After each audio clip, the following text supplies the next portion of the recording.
As Democrats make their arguments to retake the Senate, they are getting a boost thanks to a perfect storm of events happening in a trio of states that Donald Trump won just a year and a half ago. In Georgia, in North Carolina, and in Texas, Democrats Roy Cooper and James Tallarico have run strong campaigns, thanks in part to massive fundraising efforts. But what is giving Democrats even more hope for success is the complete clown show of candidates the Republican Party is running in two of these Sunbelt states that, again, Trump won 20 months ago.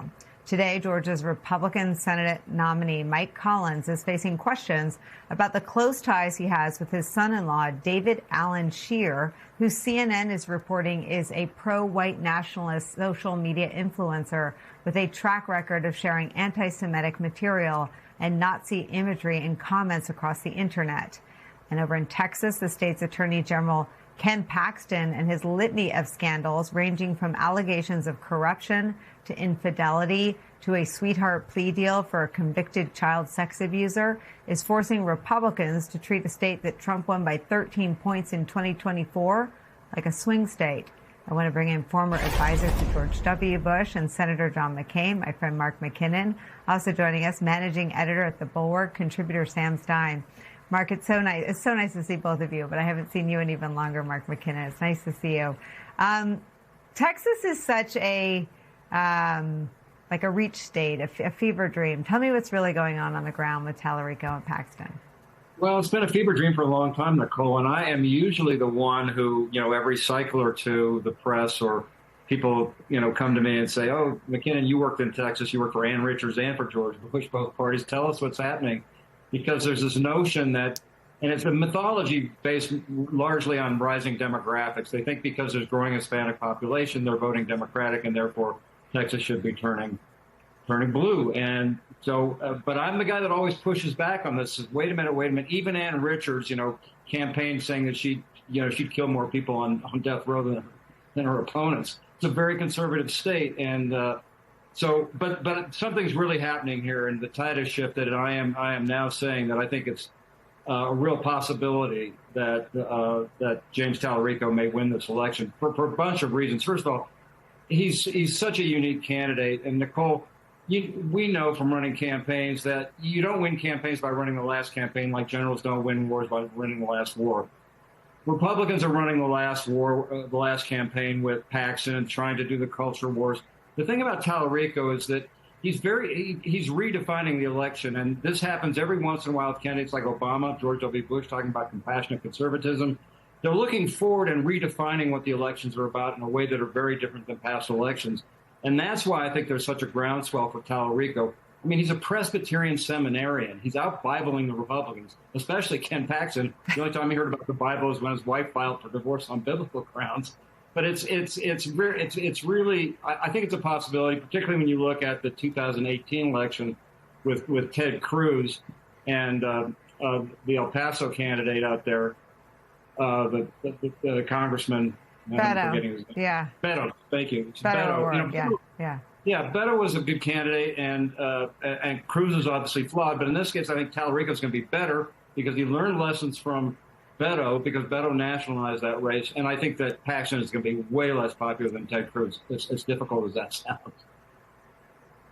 I mean, that's how I see it from outside. But Sam Stein, I guess the flip side of that is, how good do you have to be? And James Tallarico, I think Ted Cruz is talking about what a good candidate is, and how bad do you have to be? I mean, Ken Paxton's most brutal indictment comes from someone who's married to him in terms of his character. I mean, it does speak to how difficult it is to win in some of these states for Democrats, even with the best Democratic candidate running against the worst Republican. Yeah, sure. First, I want to acknowledge that Mark's biblical grounds comment was very, very good, very savvy.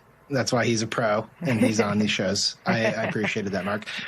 Secondly, not just on the shows, but like on the plane. That's why Mark's in the cockpit with the candidates. It was good. Yeah. Let's not give it too much shine, but it was very good. I will say, I think, look, Mark knows the state much better than I do, but I think you're right, which is how much structural structural pressures does he have to push against, right? So Texas is a conservative state.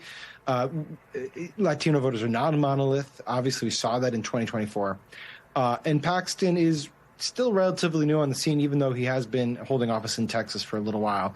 I will say this, the thing that's kind of stood out to me twofold here. One, Tallarico has not done what Beto did against Cruz. Beto nationalized the race, as Mark noted. He took fairly liberal positions, and he ran on it, and he got a lot of people excited about it. And his premise was that if he could just get enough young people and sort of unattentive voters out in Texas, he could actually win that seat. So he did things like, assault weapons bans, for instance. And it worked to a degree. It left him obviously a couple percentage points short. Tallarico is not doing that. He's not, and yet he's still raising a lot of money, but he's not taking those positions that could box him in from a cultural perspective. But the other thing here is that Ken Paxton, I just am sort of bewildered and confused by the campaign he is running, because what we've seen from Paxton on the trail is that he's not on the trail. So most infamously, on July 4th, he was spotted in London.